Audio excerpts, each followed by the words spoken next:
Mr. Speaker, sir. At the very outset, I would like to thank Shri Edelbert Nongrum, MLA, who has moved the 0-hour notice, and also Shri Arden Miller Basaimat, MLA, for raising a short duration discussion under Rule 50. And also would like to thank the Leader of Opposition for participating in this very important short duration discussion.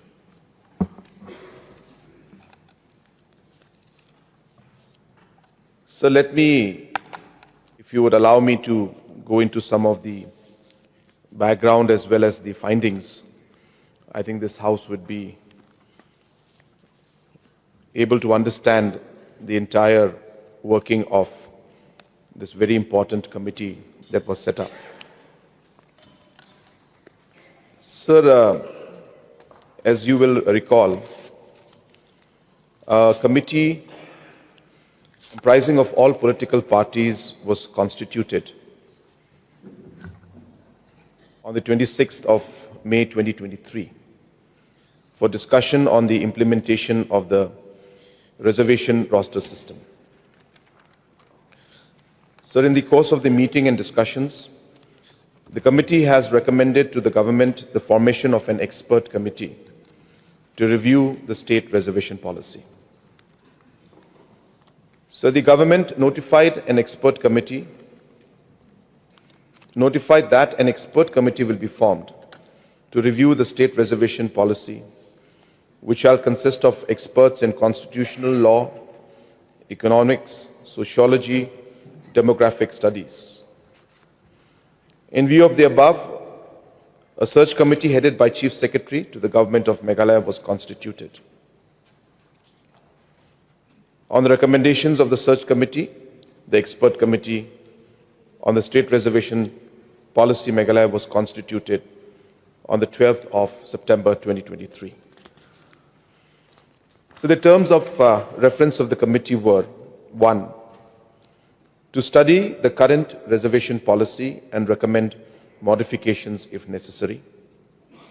2, to undertake wide-ranging consultation with all stakeholders and visit various locations of the state to solicit the views of all stakeholders. The committee has been given time frame of 12 months with effect the date of issue of notification to complete its task and to submit its report, recommendation, suggestions to the state government. The committee was headed by Justice Retired Moolchand Garg, the Chairman, former Judge of the Madhya Pradesh High Court. Justice Retired Dr. Satish Chandra, Member, former Judge of the Allahabad Court. Professor D.V. Kumar, Member, Professor, Department of Sociology, NEHU. Professor Chandrasekhar, Professor and Department of Fertility and Social Demography, Indian Institute of Population Science, Mumbai. Professor Subhadip Mukherjee, Assistant Professor of Economics and Public Policy in IIM. So the tenure of the committee was extended in 2 stages.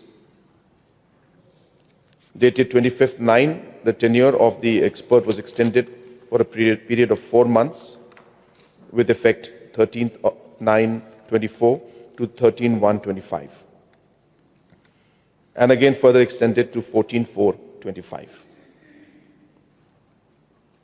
So the expert committee had convened various meetings in the period between November 23rd and January 25th to deliberate on various aspects of the reservation policy. These meetings provided a platform for in-depth discussion, review of existing practices, examination of relevant data, and formulation of action to be taken by the committee.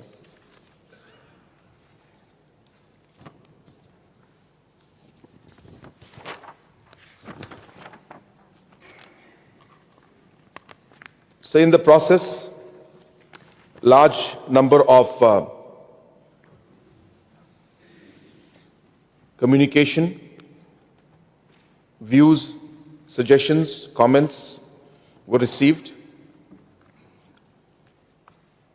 Approximately 1,024 letters, emails, posts, and representations from across the state. Of these, 547 were deemed substantial, while the remainder were cryptic, repetitive, or empty. Only 547 substantial representations were considered.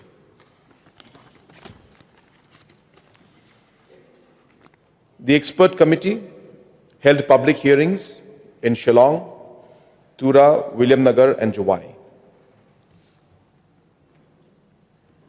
No person was denied the opportunity of hearing. 3rd to 5th of October 2024 in Shillong, invitations were sent to 93 participants, 93 groups or individuals, out of which 43 actually attended. From 2nd to 3rd of December in Tura, invitation was extended to 193 individuals/groups, out of which 46 attended. On the 4th and 5th of December 2024, Williamnagar, invitations were extended to 249 individuals and groups, out of which 12 attended. 6th December in Jawai, invitations were extended to 9 individuals and groups, out of which 4 attended. So after receiving these comments and suggestions from the stakeholders, the expert committee then invited these individuals who had given the comments and suggestions. So the report was submitted on the 6th of June 2025 at Meghalaya House, New Delhi, which was received by Shri D.P. Walang, IAS, the then Chief Secretary to Government of Meghalaya. So the report is structured into 4 parts, comprising a total of 21 volumes and spanning 4,667 pages across all chapters and volumes. Part 1 comprises Volume 1 and 2. Volume 1 contains 4 chapters, namely Introduction, the Tribes of Meghalaya, reference to the committee and working of the committee. Volume 2 comprises the next years. Part 2, Volume 3 contains discussion on reservation, its historical background, and judicial pronouncements, along with annexures. Volume 4 to Volume 12 consists entirely of annexures. Part 3 comprises Volume 13 to Volume 27. Volume 13 contains discussions on representations, public hearing, and details of petitions submitted before the Reservation Policy Review Committee. And Volume 14 to Volume 27 consists entirely of annexures. And Part 4 comprises Volume 28 to 31. I stand corrected, sir. It was 18, I'm sorry. So Volume 18, so it was 13 to Volume 18 earlier, Part 3. And this is Part 4 comprises of Volume 18 to Volume 21. It's in that Roman X and I, and also I just got confused a bit. So Volume 18 contains technical inputs by members on the conceptual and historical context of reservation policy, population prospects of the state of Meghalaya, with a focus on scheduled tribes and scheduled caste, and the socio-economic status of various districts of the state of Meghalaya, along with an appendix. And Volume 19 includes discussion on the questions to be considered and findings of the committee, and recommendations of the committee and annexures. Volume 20 and Volume 21 consist entirely of annexures. So based on the discussions, the views of stakeholders, the legal principles involved, and the mandate of the committee, the following questions have been identified for consideration in formulating the committee's recommendation. 1. Can the reservation policy be proportionate to the population of a tribe, caste, community, or class? This question addresses whether the reservation should reflect the population demographics of specific communities in the state. Second question, should the reservation policy be based on religion and minority rights? This pertains to whether reservation should be extended on the basis of religious communities or as a minority rights issue. 3. Can the committee propose extending the reservation to educational institutions in the state of Meghalaya? The committee needs to assess whether reservation should be expanded beyond government jobs to include educational institutions. 4. Can the committee propose improvements in educational standards for specific areas or communities? This examines whether the committee should make recommendations for improving educational infrastructure or standards to uplift specific communities. 5.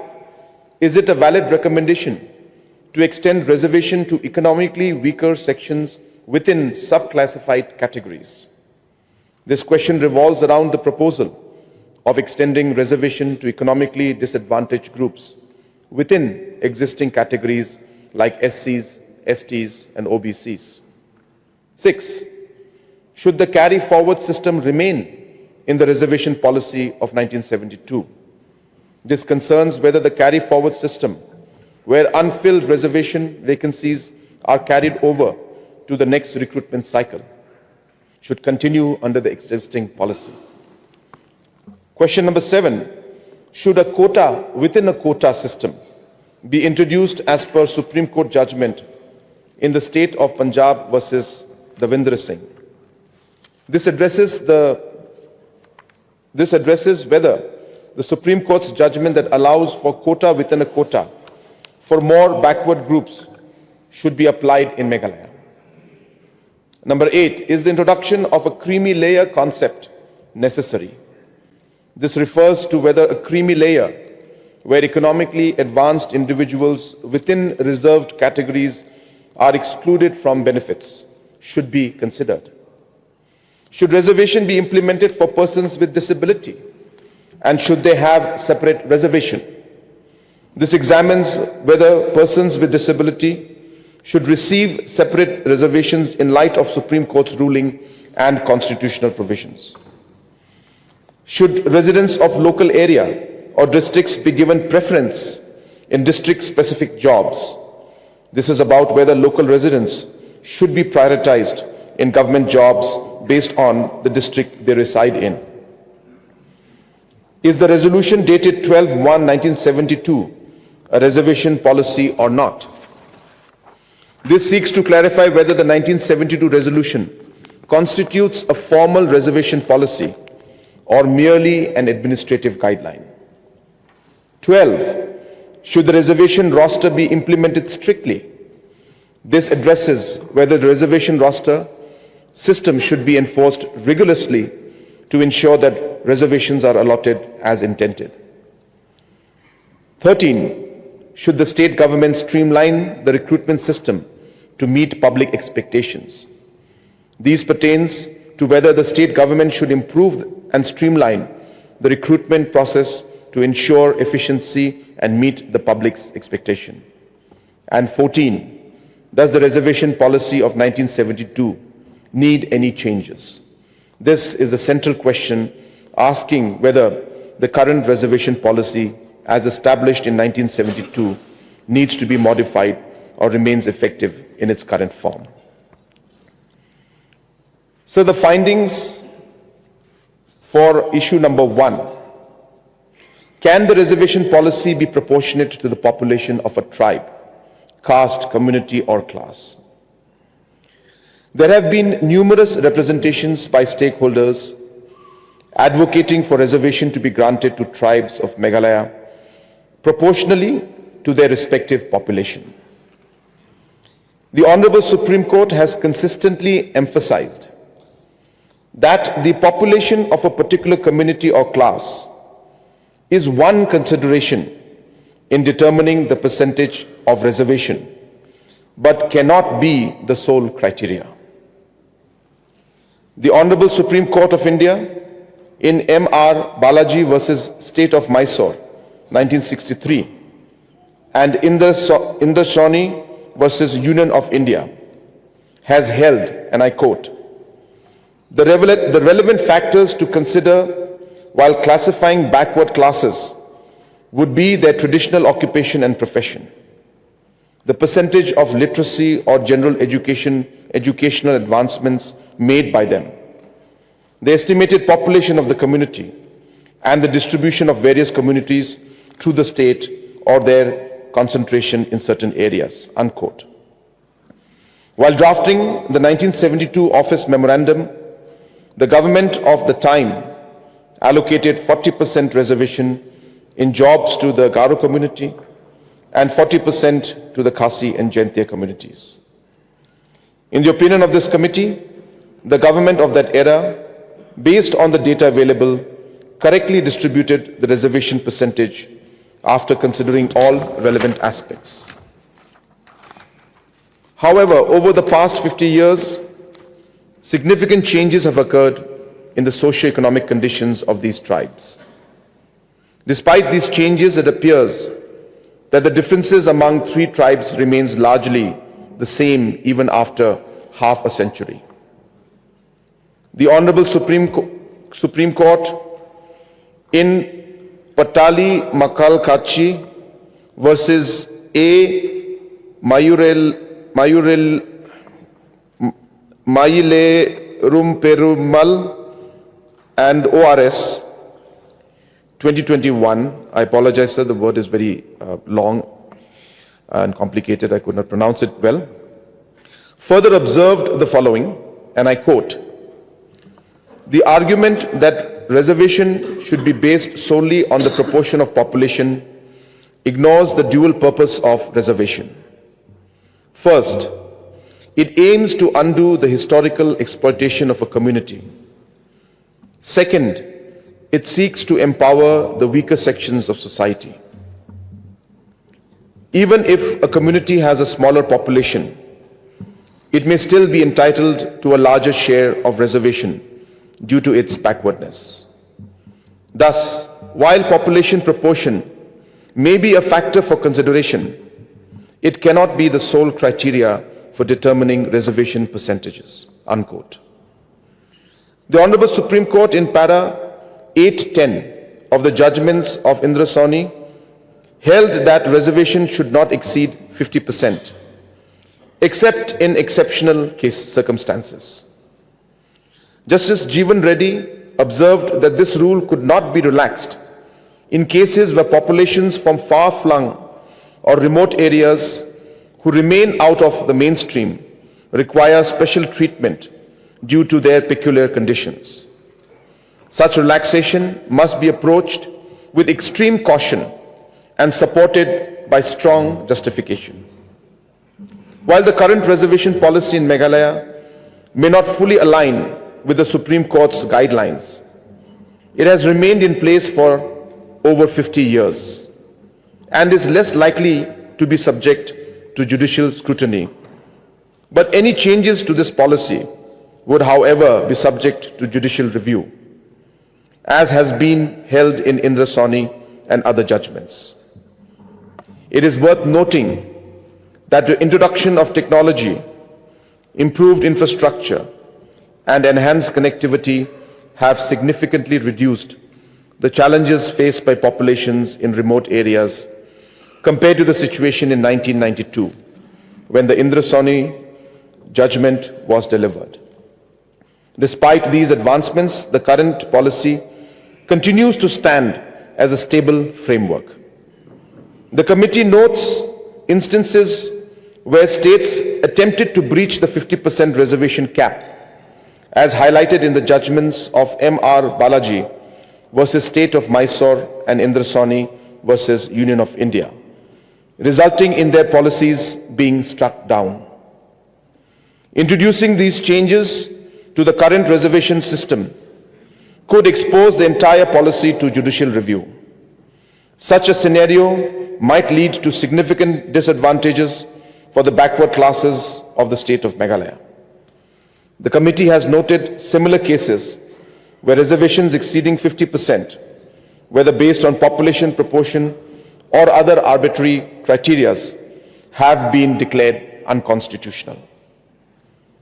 So, recommendation on this number one question that was asked by the committee: reservation should not solely be based on the population proportion of a tribe or caste.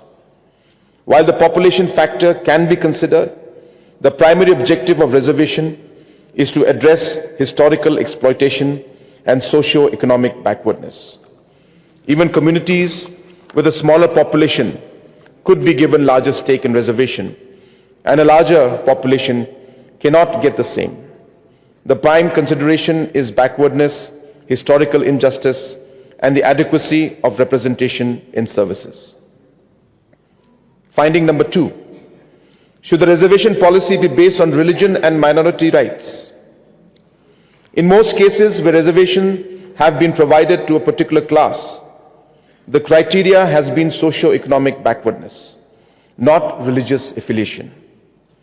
However, the representations received by the committee specifically highlighted that these religious minority communities are socio-economically backward.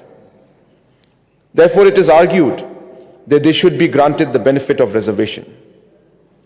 When the term religious minority is broken down, it reveals two distinct components: religion and minority. The committee reviewed the history of reservations in India as implemented by both state and central governments, but could not identify any instance where the benefit of reservation was extended solely to a minority group based on religious status. The mere fact that a community is in the minority cannot justify granting it the benefit of reservation, as it does not satisfy the criteria outlined in Clause 4 of Article 16, which specifically refers to any backward class. Even so, the Constitution of India, judgments of Honorable Supreme Court, and the sub judice status of the issue prevent the committee from making any recommendation on this matter. Recommendation number 2, religious-based reservation. The reservation cannot be based on religion. The Constitution provides for reservation based on socio-economic backwardness, not religious affiliation. Therefore, the recommendation to extend reservation to religious communities is not acceptable under the current legal framework. Finding number 3, can the committee propose extending the reservation to educational institutions in the state of Meghalaya? Notably, the resolution dated January 12, 1972 does not include provisions for reservation in educational institutions. The committee's authority is limited to addressing specific issues within the scope of its mandate. Suggestions, recommendations, or comments regarding whether the state of Meghalaya should introduce reservation in educational institutions were neither sought nor fall within the committee's jurisdiction. Any recommendation made on this matter would exceed the committee's authority and thus hold no significance. If the government of Meghalaya decides to address this issue in the future, a dedicated committee would need to be constituted to assess the condition of the relevant categories of people and provide appropriate recommendations. While gathering data and conducting research on the current issue, education and availability of educational facilities were among the criteria considered in reaching conclusions. The recommendation: the scope of this committee mandates This committee's mandate is confined to reviewing reservation in public services under Article 16(4) of the Constitution. Therefore, the issue of extending reservation to educational institutions covered under Article 15(4) lies outside the purview of the committee. The state government may independently consider this issue. Finding number 4. Can the committee propose improvements in educational standards for specific areas or communities? People from the Garo community residing in the districts of West Garo Hills, East Garo Hills, South Garo Hills and Southwest Garo Hills urge the government to improve educational standards in these districts, citing the reportedly poor state of education in the region. However, this matter falls beyond the mandate of this committee, and as such, the committee has not undertaken a detailed examination of this issue. Providing meaningful comments on this matter would have required an on-ground evaluation of these districts, which was not within the scope of this committee's work. Recommendation. Although this issue falls outside the committee's mandate, it acknowledges the importance of improving educational standards, especially in the Garo districts. The state government should consider measures to enhance education in these areas for the socio-economic development of the community. Finding number 5. Is it a valid recommendation to extend reservation to economically weaker sections within sub-classified categories? Representations advocating for reservation for economically weaker sections.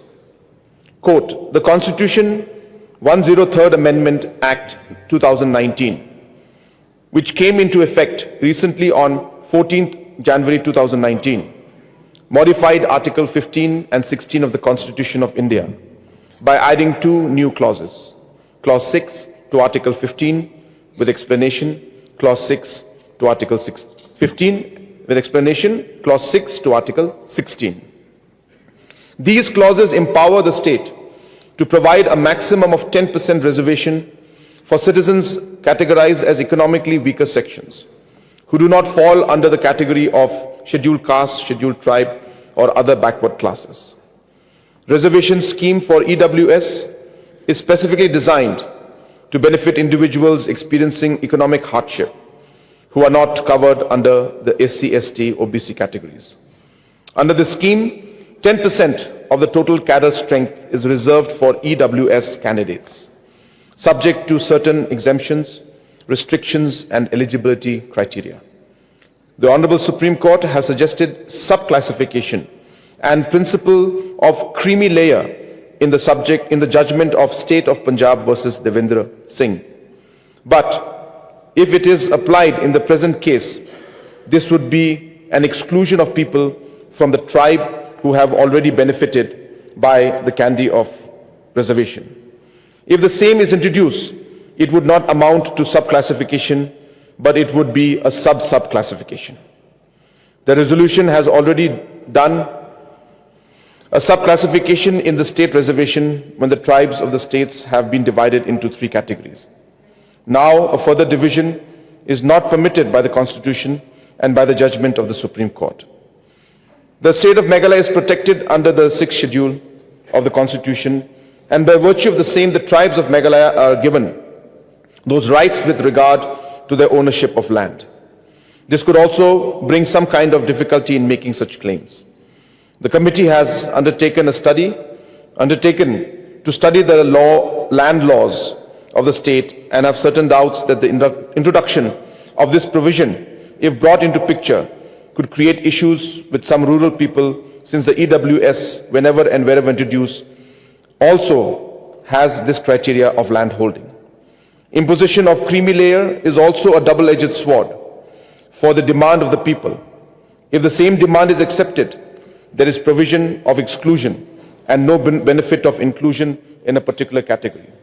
Therefore, for this, the committee has very few representations to decide this, whether the committee could suggest a possible introduction of creamy layer. For this alone, the committee has to reach to people again, and a detailed study is required to be conducted with the stakeholders as well as the analysis of data. Recommendations. The EWS category is a separate category from ST, ST and OBC. The committee concurs with Supreme Court's judgment in Janhit Abhiyan that EWS should not be linked to SC, ST or OBC categories. Therefore, the committee does not recommend extending EWS benefits to these categories. The Supreme Court's judgment in Janhit Abhiyan upholds this separation. With regards to poor in a particular category is concerned, the recent judgment of Supreme Court in subclassification talks about it, but does not give a mandate on this. Finding number 6. Should the carry-forward system remain in the reservation policy of 1972? A 5-judges constitutional bench of Supreme Court of India, in the case of Nagraj versus Union of India, upheld the 81st constitutional amendment which provided carry-forward rule under 16(4)(b). Therefore, a conjoint reading of this provision and the Meghalaya resolution of 1972 show that a provision has already been made with regards to carry forward, and no separate finding or recommendation in this regard is necessary by this committee. Recommendation. The committee supports maintaining the carry forward system as provided under the 1972 resolution, and further enhancement from 1 year carry forward to 3 years carry forward, which is also recognized by the Supreme Court. No further changes are recommended on this issue. Finding number 7. Should a quota within a quota be introduced as per the Supreme Court judgment in the state of Punjab versus Devinder Singh? The concept is closely linked to the doctrine of creamy layer. Some individuals have also conflated this issue with the categorization of low-income groups within tribes. Recently, the Supreme Court of India addressed this issue in the case of State of Punjab and ORS versus others versus Devendra Singh and others.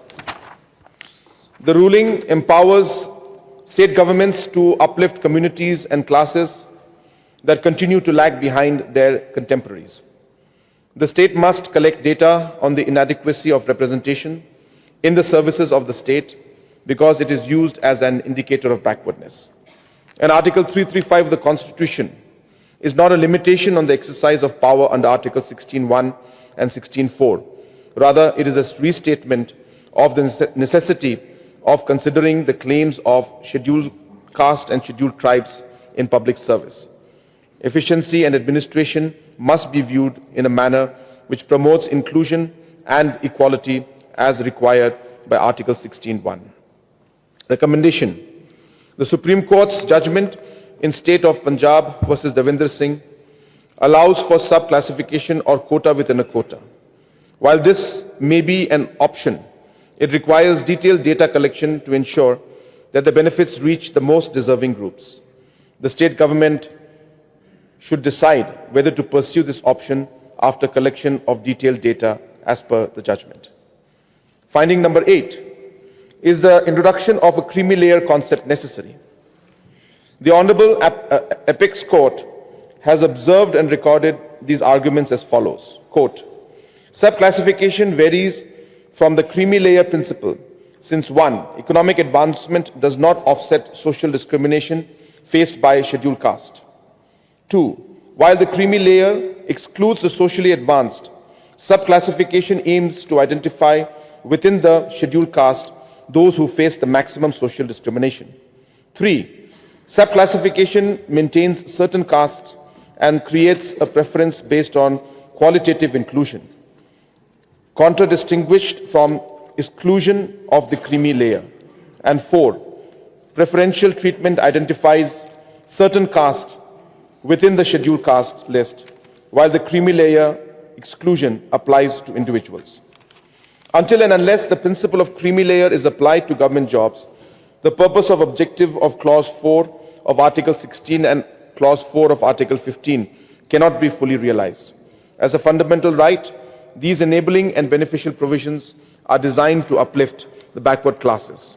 And the principle of creamy layer should be implemented in the state of Meghalaya as well in the light of relevant judicial pronouncements. The introduction of creamy layer in the reservation system certainly aligns with the judgment of the Supreme Court.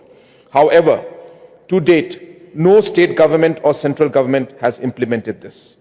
In light of these developments, this committee recommends that the state of Meghalaya may consider implementing the principle of creamy layer within the reservation framework for scheduled castes and scheduled tribes, following a thorough study of its implications, demands, requirements, and social conditions of the tribes.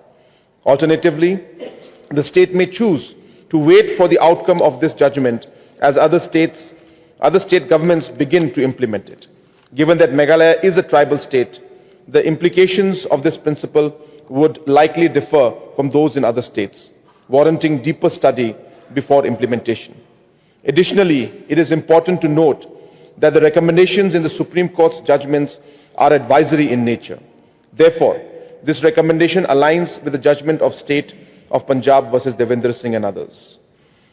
Recommendation: the concept of creamy layer for OBCs as outlined in Devendra Singh judgment should be considered in the state of Meghalaya. This requires the collection of detailed socioeconomic data to categorize individuals as either benefiting from reservation or being excluded due to their socio-economic status. Finding number 9, should reservations be implemented for persons with disability, and should they have separate reservation?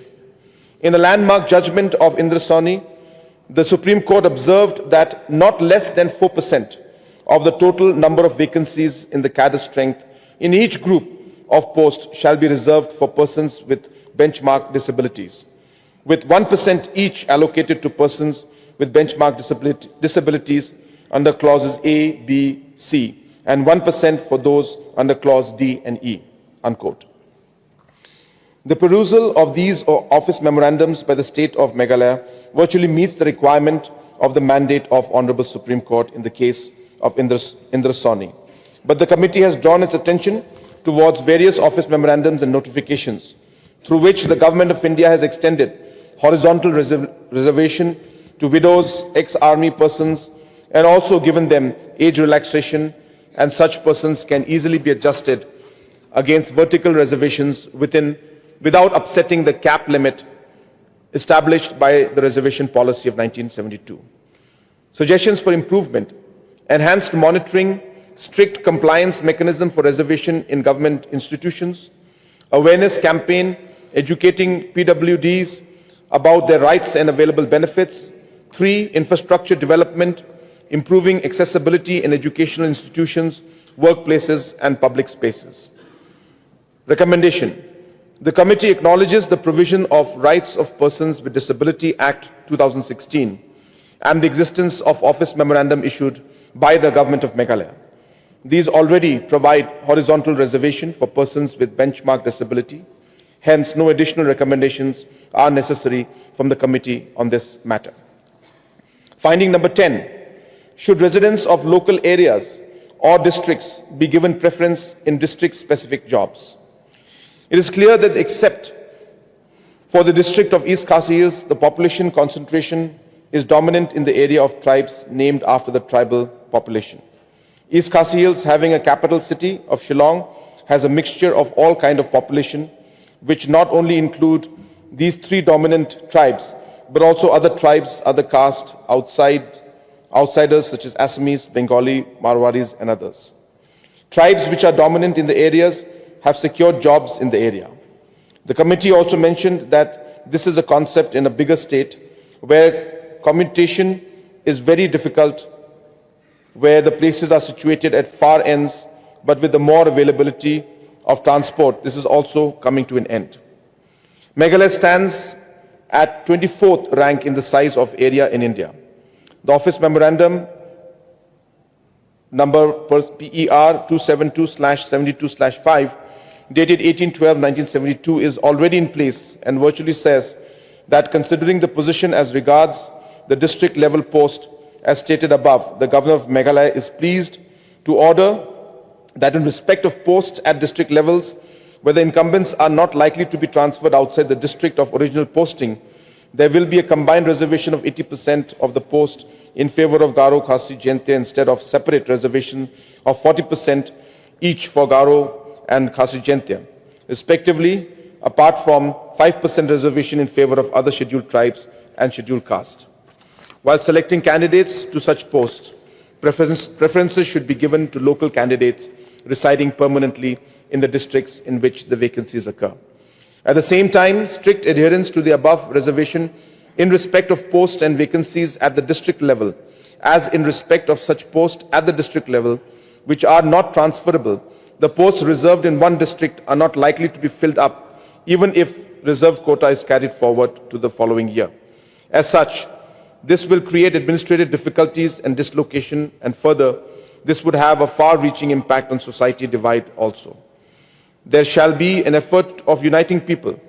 The migration of people not only generates the eagerness of learning new things, but also meeting and learning new things creates more opportunity. The stakeholders have not been able to showcase the logic behind this suggestion. Recommendation: the idea of prescribing higher reservation of local tribes in class C and D posts is not feasible due to migration from rural to urban. The existing office memorandum dated 10 May 2022 sufficiently addresses this concern by catering to local recruitment preferences.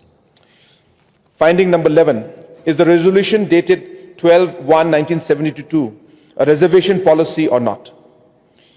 One more objection which has been raised by stakeholders is whether the resolution of 1972 is a policy or not.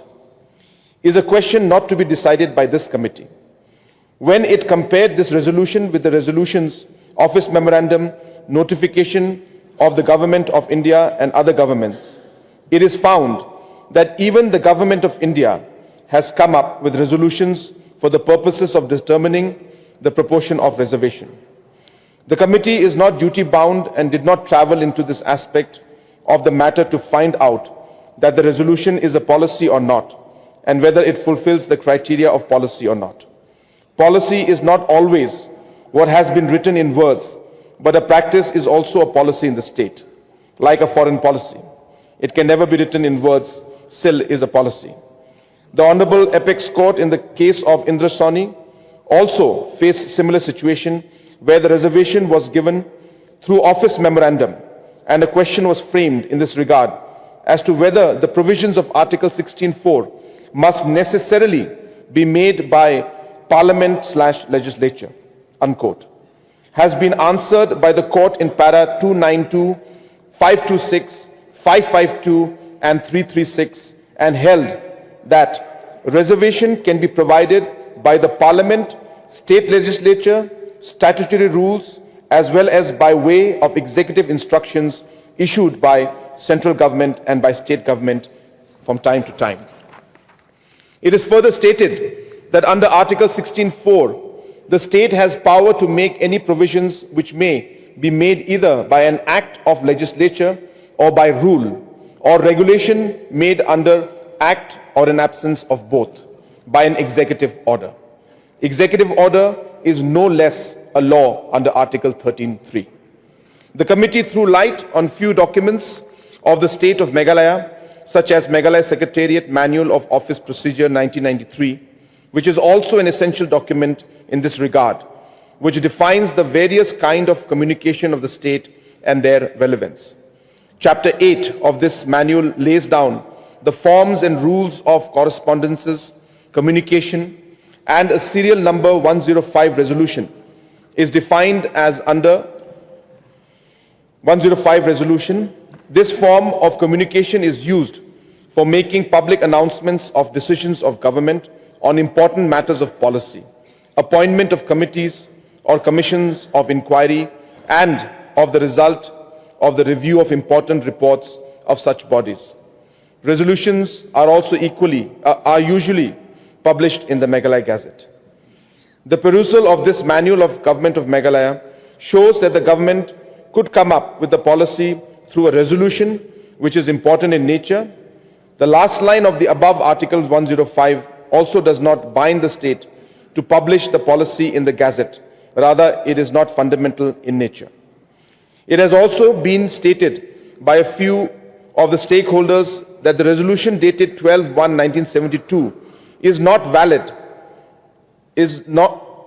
a valid resolution, since the same has been passed before the creation of the state. It is also stated that the state of Meghalaya became a full-fledged state on 21/1/1972, that is after the notification dated 12/1/1972. In this regard, a perusal of few dates is necessary. The perusal of the Assam Reorganization Meghalaya Act 1969 make the picture clear that this is the Act number 55 of 1969, which received President's nod on 29th December 1969.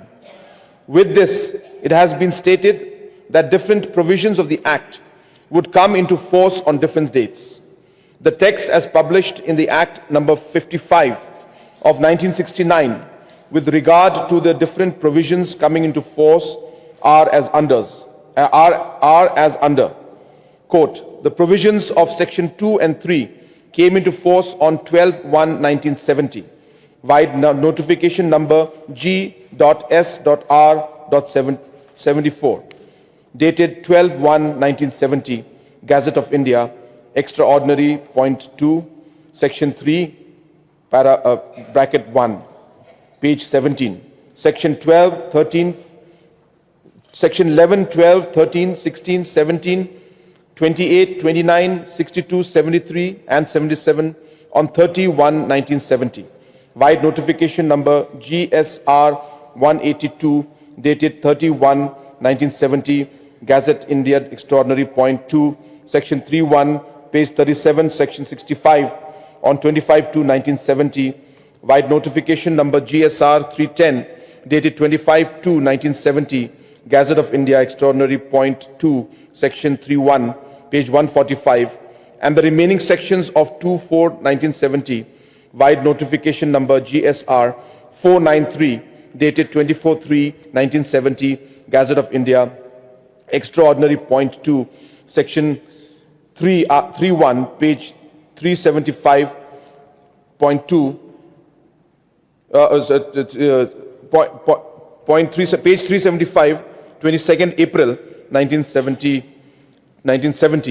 via notification number GSR 75 dated 12/1/1970, Gazette of India Extraordinary Point 2, Section 3(1), page 18.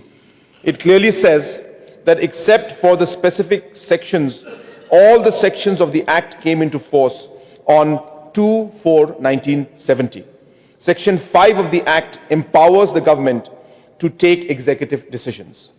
The committee also tried to find out the relevance of the date 21/1/1972, which says that Meghalaya became a full-fledged state on this day. This act gave Meghalaya an autonomous status since it was defected from the state of Assam. Therefore, the central government passed the Northeastern Areas Reorganization Act 1971, which created 3 states, Manipur, Meghalaya, and Tripura, and changed the boundaries of state of Assam and Nagaland, and also created union territories of Mizoram and Arunachal Pradesh. This act was enacted by Parliament on 30/12/1971. The state of Meghalaya became a full-fledged state on January 21, 1972. However, it had previously attained autonomous status on April 2, 1970. This transition was governed by legal frameworks, notably Act number 55 of 1969, which received the President's assent on December 29, 1969. An autonomous state is a state that is independent and has the power to govern itself. The provisions of this act empowers a state government to take policy decisions which it seems necessary. This does not create any doubt on the validity of this resolution dated 12/1/1972. Keeping in mind the above stated factual and legal aspect of the matter, the committee holds that this is not a correct forum for determination of this question, that the resolution of 1972 is a policy or not. Recommendation. The committee recognizes the 1972 resolution as a reservation policy, which has been in place for over 50 years. Any attempt to change or modify this policy could be subject to judicial review under the Indra Sawhney judgment. Therefore, the committee advises caution against making any further changes to this policy, as it might impact legal standing. No policy is perfect, and the same is required to be improvised time to time, which is being done in the present case. Finding number 12. Should the reservation roster be implemented strictly? It appears that the grievances of certain sections of society are not against the roster system itself, as implemented by the state of Meghalaya, but rather pertain to the manner in which Office Memorandum dated May 10, 2022, superseded by OM 14/6/2023, has been implemented. In light of the judgment in R.K. Sabharwal, the committee recommends that the roster system be operated transparently, keeping cadre vacancies in mind.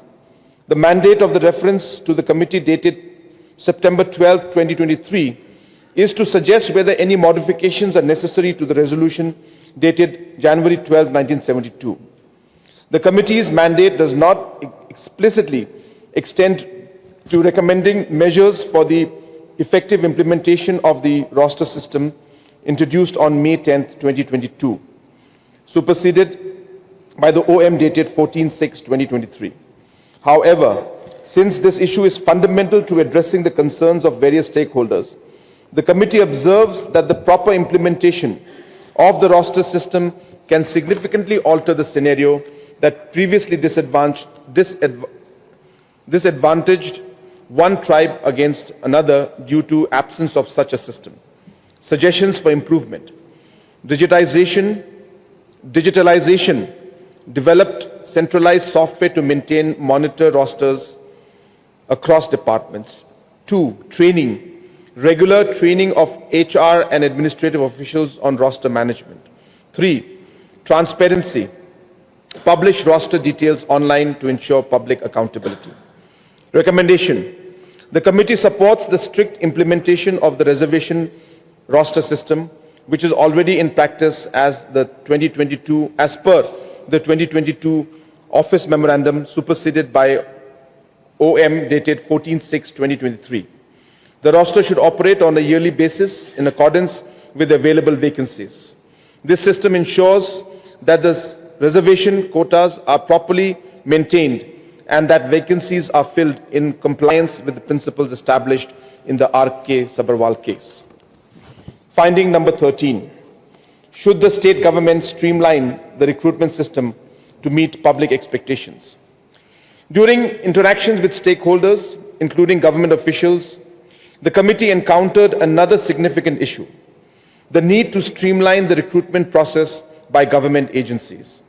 Stakeholders expressed that improving this system could resolve many grievances of government employees, prospective candidates seeking government jobs, and other concerned parties.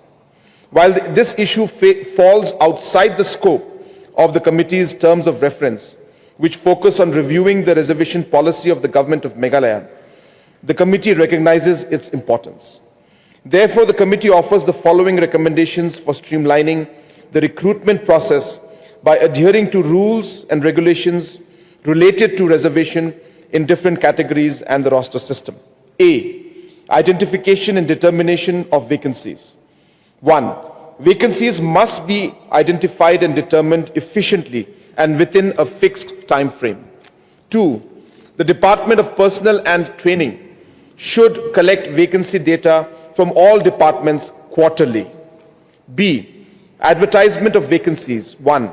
Once the quarterly data is prepared, the government should issue advertisements for filling vacancies promptly and within a specified timeline. 2. The advertisements should be widely published so that it reaches to the last person in the line. C. Timely recruitment process. 1.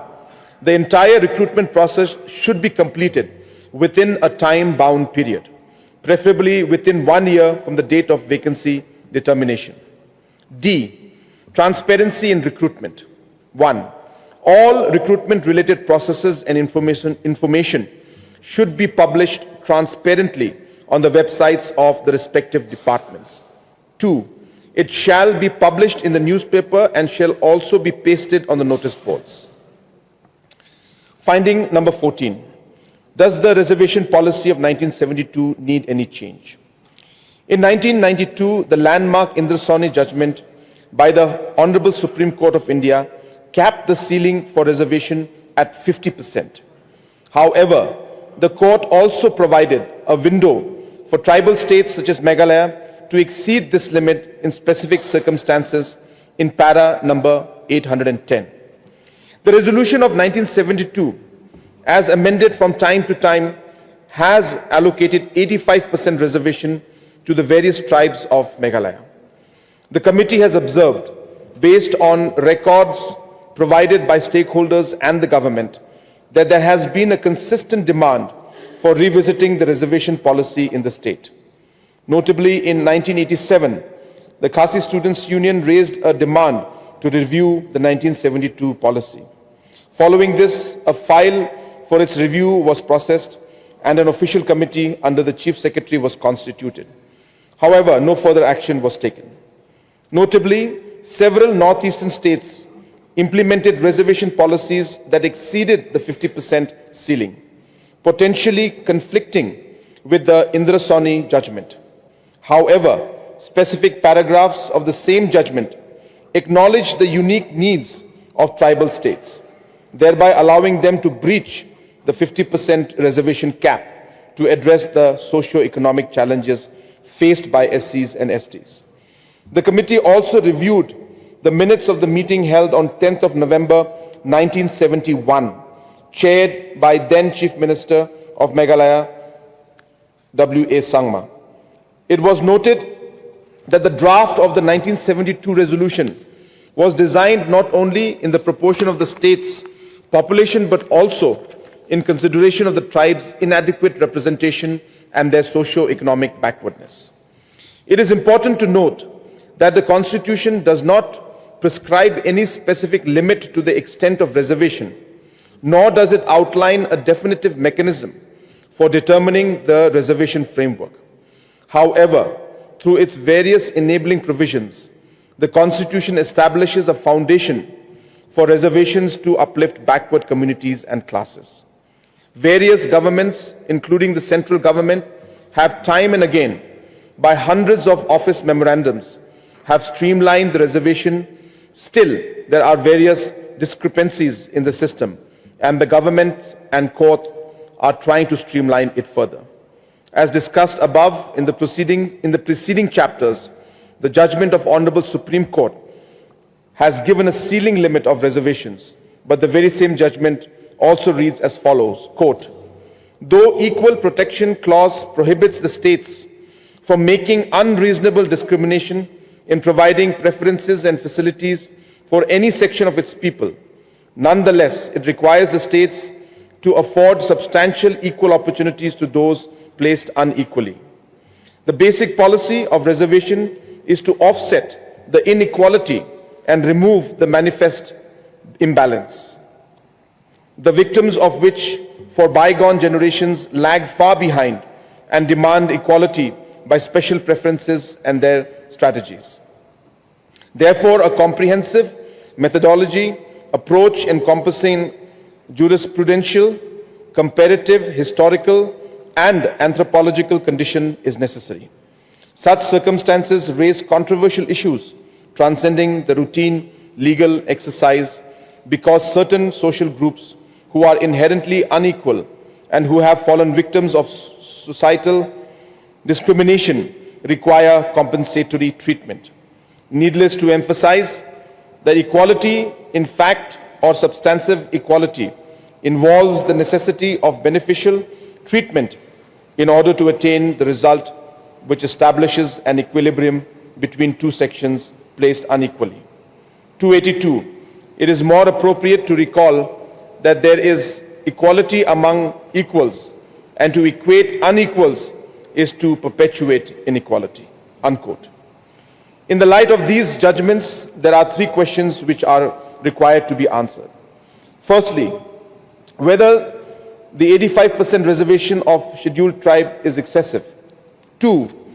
Secondly, whether the reservation given to categories of tribes of Meghalaya are in proportion to their backwardness or not. And 3, whether any change is required in the present proportion.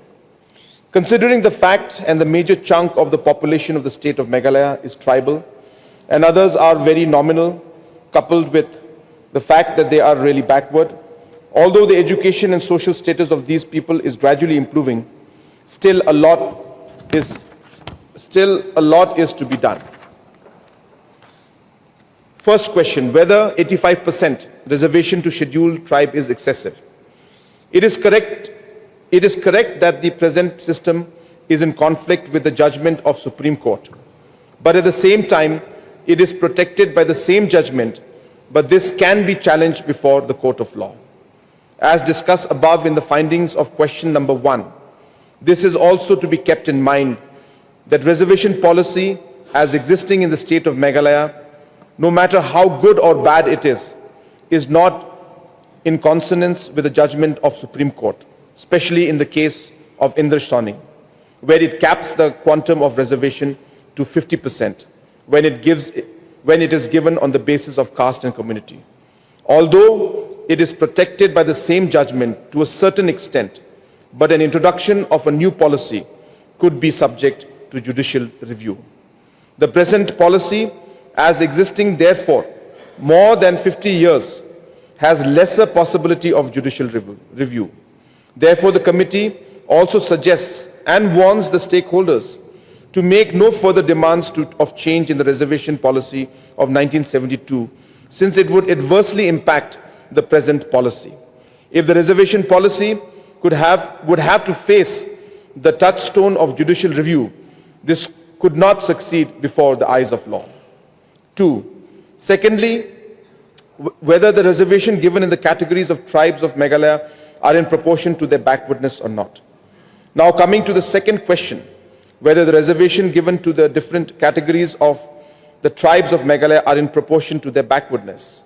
This is very broad question, and for this the committee has gone into records which have been provided to it by the representative and government, and perusal of this entire record.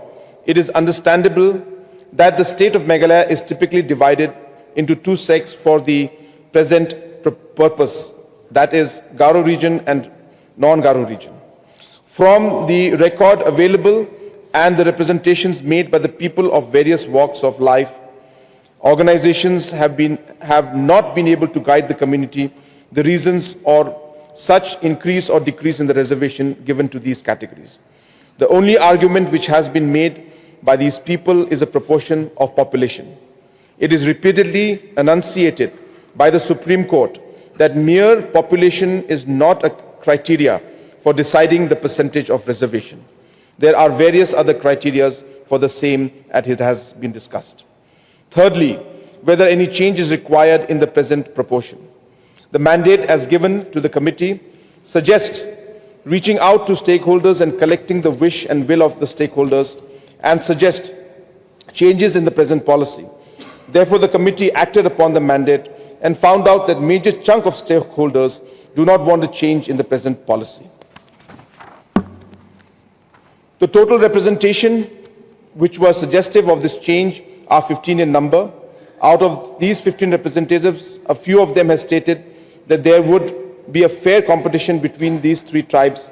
But again, the philosophy of reservation is not based on competition, but the backwardness and other criteria shall be the issue of consideration.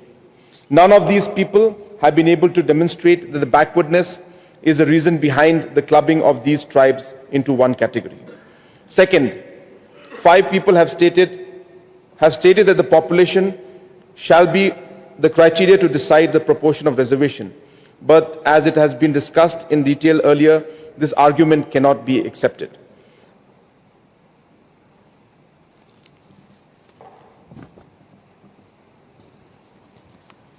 Recommendation number 13.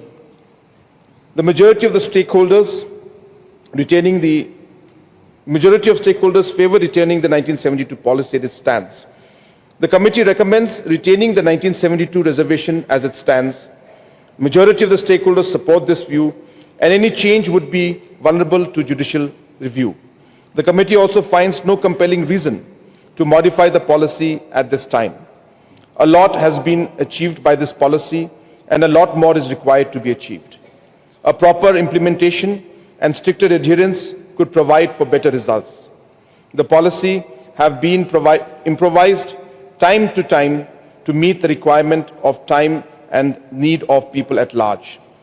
These recommendations are made in light of legal framework, public opinion, and judicial precedents to ensure that the reservation policy continues to serve its purpose and uplifting backward communities while staying within the bounds of constitutional and judicial guidelines. The committee's recommendations aim to uphold the constitutional principles of affirmative action, address socio-economic backwardness, and ensure that the reservation system continues to serve the needs of the most disadvantaged communities in the state. It emphasizes that any change to the existing system must be carefully considered, keeping in mind legal precedents and the socio-economic reality of the tribes and castes in Meghalaya. The committee recommends maintaining the 1972 reservation policy as it is in light of these findings and judicial guidance.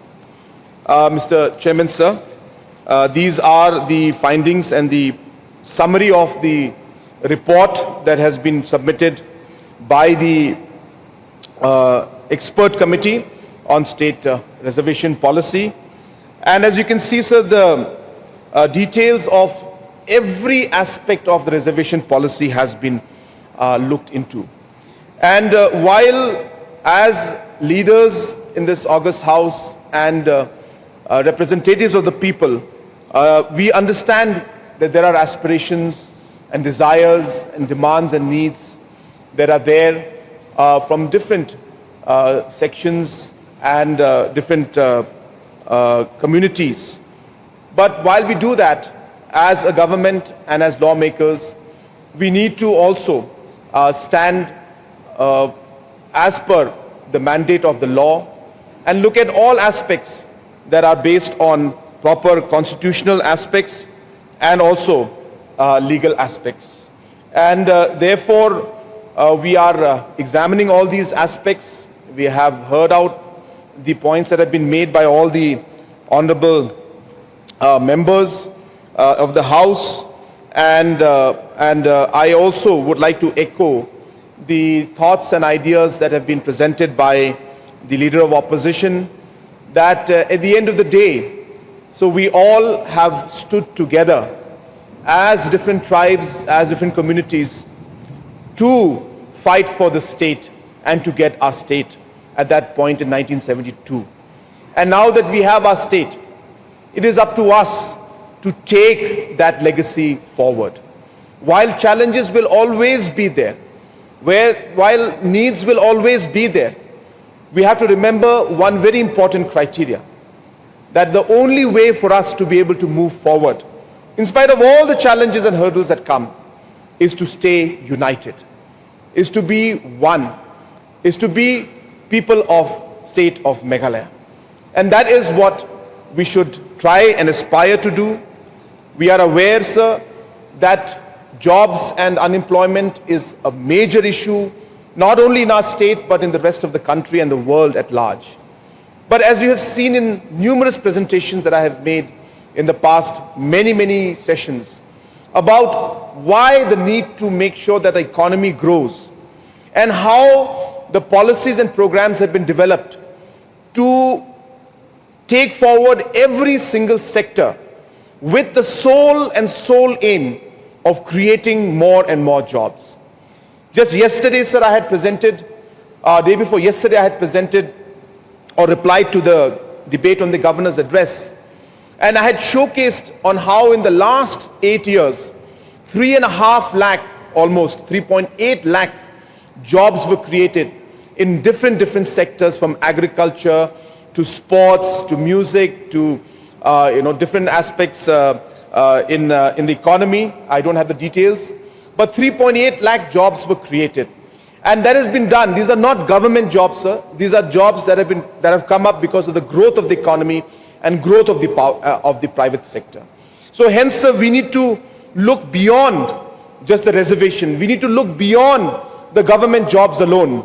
At the end of the day, the only way we will be able to address this big concern of unemployment is to ensure that we are able to create more jobs, take our economy forward, push the private sector, promote entrepreneurship, so that our youngsters can not just become, or not just job seekers, but can become job creators, sir. And that is really what we are trying to do here as a government. And as I said, while there will be challenges, while there will be emotions, while these matters will continue in the future also, I'm sure, because these are very sensitive matters, so we all know it. And there is no doubt that everybody feels very strongly about this. But somewhere along the line, sir, we have to come out of this. We have to move forward as a state and as people of Meghalaya together, sir. And only with that mindset will we be able to overcome these challenges and be able to take our state forward, sir. So therefore, with these clarifications and with the entire summary of the report, details of all the facts and findings that were there, sir, I hope I have been able to address most of the concerns of the Honorable MLA, sir. And with these few words, I resume my seat. Thank you, sir. Now, mover of this short duration discussion may seek one clarification. So will you allow other members also to seek clarification? Maybe some of them we would.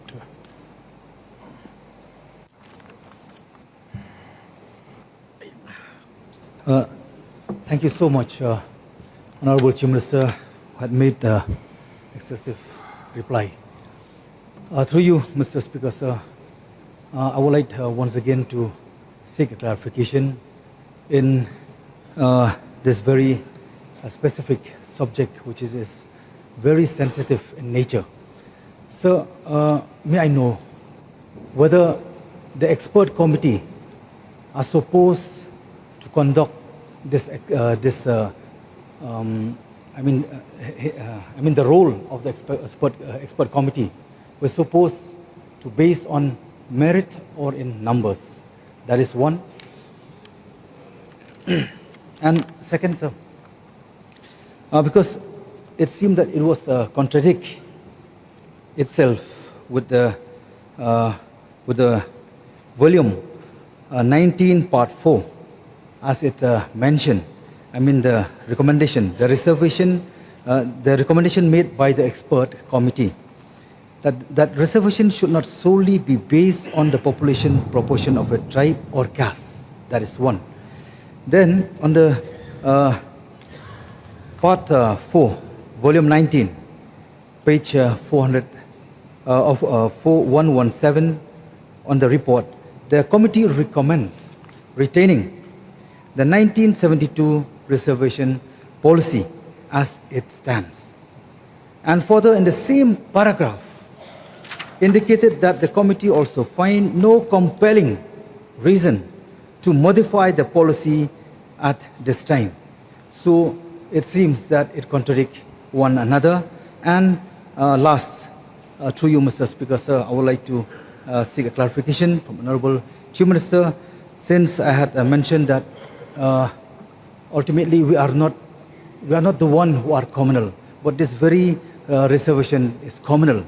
So I would like to know, because according to the principal resolution 12 January 1972, it implied very clearly that a reservation for vacancy, but through a roster implementation, it was applied, it was implemented through implement through posts. So it was contradict again.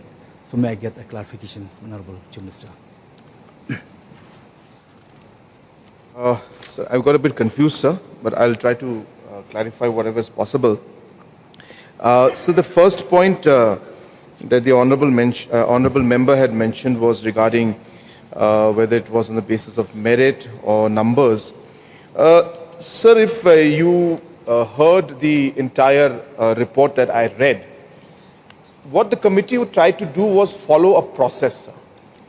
So in the process, they decided to meet people and take their recommendations, their suggestions, their opinions, their views. And after collecting all of that, they wrote down all the different issues that were there and then tried to address those many, many issues that were there in the form of 12 or 13, the issues, or they called it findings, and recommendations and findings. So that's how the process they followed, sir. So therefore, in the whole process, they mentioned, because they have to mention it, sir, that there was a large,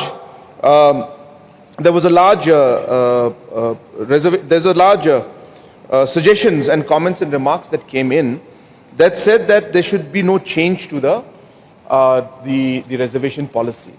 But that is not the factor or criteria because of which they took that decision, sir. They are mentioning it because it's a part of the fact. That's what the information came in.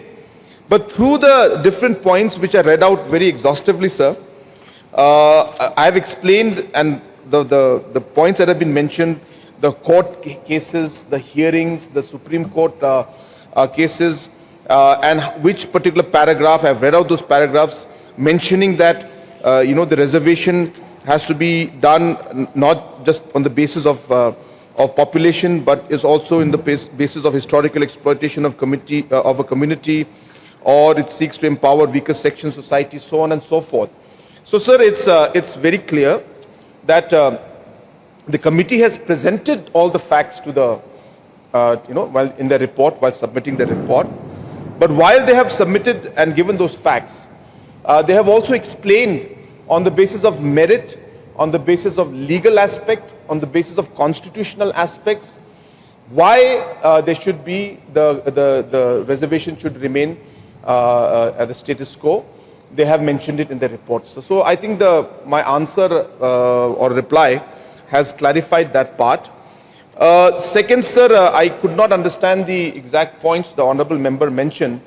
But, sir, if you again go through the reply, you will see that in many parts of the reply, and sir, we have taken these points from the report itself. There's not much of addition of language from our side. So this is almost, the summary of the report itself without any addition from our side, where they have tried to explain every point, why it is important, and that, and they try to consider that, and they try to explain the legal points and the logics given by different groups, different organizations, different rulings, and they argued the whole point in the paragraphs, and then finally gave the conclusion. So yes, sir, if you read it part by part, if you read one line, then it could make a different sense because they're referring to some statement given by somebody. And then you could read the next statement because that statement was given by, maybe a particular court case. So if you read it all separately, then yes, sir, you may find some contradiction because they're quoting people. They are referring to cases. They're referring to certain laws. But at the end, after doing all of that, they said that, but while all of these arguments are there, this is what the conclusion is. So I think what is important to note, sir, is to see finally what they conclude based on all the different arguments and references that have been given. So that's the crux of what it is, sir. You cannot see or you cannot read the report only on the basis of one paragraph or only on the basis of one line. You have to read the report in total and understand the entire argument that this committee has tried to put forward to us in their reports, sir. So therefore, it will be impossible for me to argue with the honorable member on one-to-one basis of one line saying that this line said this, but in the next paragraph they said something else. But that's the nature of the report, sir, which requires them to give the opinions of all different stakeholders, which is what they did. But at the end, as I said, for us, we need to read the report as a whole, sir. So therefore, that's all I can explain. But as I said, if there's more details, sir, I'll be happy to sit with the honorable member and go through the details along with our legal team also, sir. Thank you so much. Sir, since we are discussing on the recommendation of the expert committee, So may I know from the Honorable Chief Minister, before the government formally and officially adopted this recommendation, whether they will take the members of this August House also into consideration? Suggestion has been given by LO. I'm sorry, I forgot to mention that. But sir, we are definitely open to meeting honorable members. And as suggested, sir, this is a sensitive issue. We have started this process together. So we have no issue in sitting together and going through para by para and discussing all the factors that are there. And definitely, sir, we are open to sitting down with all stakeholders and taking this forward. Sir.